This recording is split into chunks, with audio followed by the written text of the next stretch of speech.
Here now to talk about it, Alleigh Marré, Free to Learn Coalition President. Alleigh, these numbers were quite shocking. What was your take? Are you surprised? No, unfortunately, they confirmed what many of us had already suspected, that students suffered a real learning loss being outside of the classroom. And unfortunately, it's showing an even wider chasm developing between the interests of parents and those of the powerful education unions.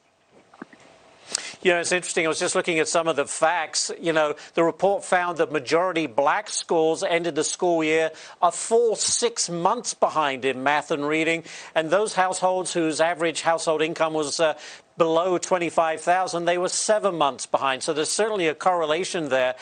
And how easy is it or difficult is it to catch up? Because once you lose these key building blocks of knowledge, very hard to recoup, right? Exactly. And beyond that, we already knew going into the pandemic that American students were falling behind their peers in the rest of the world in countries like China, Russia, Canada, Estonia, in these same areas of curriculum. So now what we're seeing is this focus within the classroom being pushed down from political entities and unions for these curriculum changes and then perhaps a return to distance learning. And this really puts our children in a really tough place to be able to catch up and to be able to achieve, not just at grade level, but to be able to excel. So the question is, what's the solution? The op-ed in the Wall Street Journal concluded that that solution is more school choice nationwide.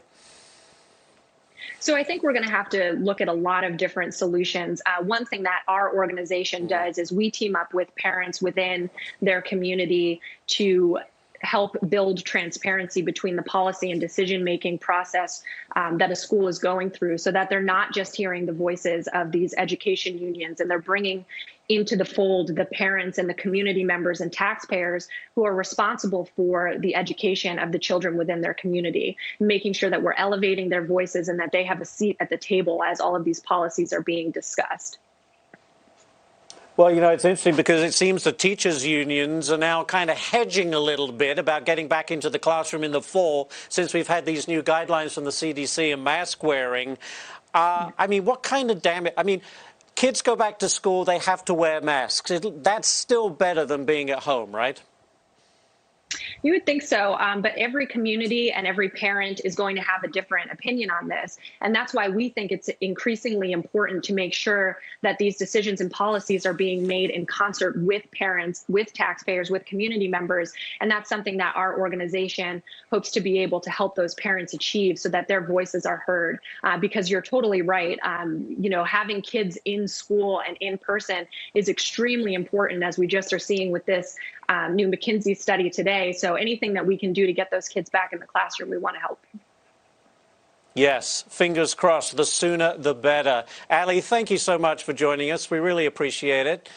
Interesting subject for